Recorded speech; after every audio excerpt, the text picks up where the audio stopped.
Kalau sama Jepang, saya rasa memang kita kalah kelas jauh lah. Mereka nomor 1 di Asia, 15 di dunia.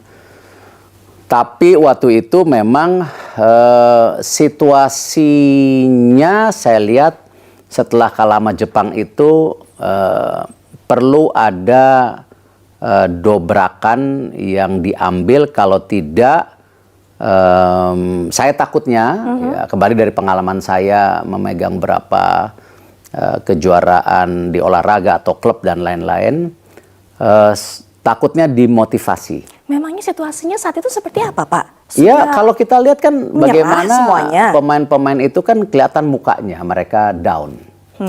Ya, dan makanya saya memutuskan waktu itu masuk ke locker room, saya tanya lagi kepada mereka dan termasuk pelatih, masih percaya tidak proyek ini? Dan jawabannya percaya. Kalau waktu itu jawabannya sudah nggak percaya, ya saya mundur benar waktu itu. Ya karena gini, ini kan sebuah tim yang dimiliki oleh kita bersama, bukan dimiliki oleh pelatih, oleh pemain atau oleh saya, tapi kan ini dimiliki oleh bangsa dan negara kita. Jadi ya koreksi secara menyeluruh waktu itu ya harus menjadi sesuatu pemikiran, tetapi tentu bertahap. Tapi hari itu saya harus ambil call membangunkan mereka. Dan kalau saya lihat sih sudah lama ya kita nggak ngelihat dengan tim yang ini bermain kayak kemarin. Betul. Ya. Artinya manjur, Pak, tadi. Ya, saya tidak bilang itu karena saya, tapi itu karena semuanya mengevaluasi mereka harus kembali di tracknya gitu. Tapi dan bahkan saya dengar mereka ada meeting sendiri antara pemain. Hanya pemain saja? Tanpa pelatih? Tanpa pelatih. Para pemain semuanya hanya yang menghuni starting 11? Bukan hanya naturalisasi? Semua. Karena ini tim lah. Ini kan tim. Kan saya selalu bilang sepak bola itu bukan permainan 1-2 orang. Yang waktu itu juga pernah disalahartikan waktu di Asia Cup.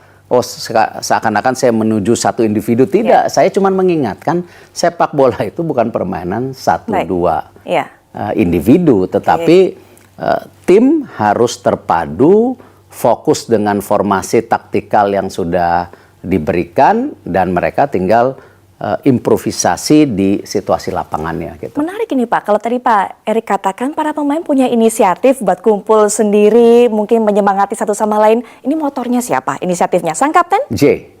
Indes. Pak Erik melihat dia cukup... Tidak, saya nggak mau terlalu dalam. Tapi menjalankan tugas sebagai seorang kapten. Iya. Capable?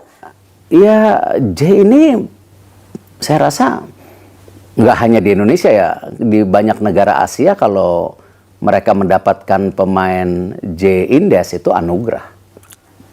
Karakternya baik, leadershipnya luar biasa, permainannya. Kemarin beberapa kali dia menyelamatkan posisi-posisi genting juga di gawang itu. Jadi ya, dan ini pemain yang bermain di Serie A ya. Serie A itu kan liga terbaik nomor 2 di dunia saat ini. Nah jadi ya mumpuni, jadi ya kita harus percaya ya hari ini dia kaptennya.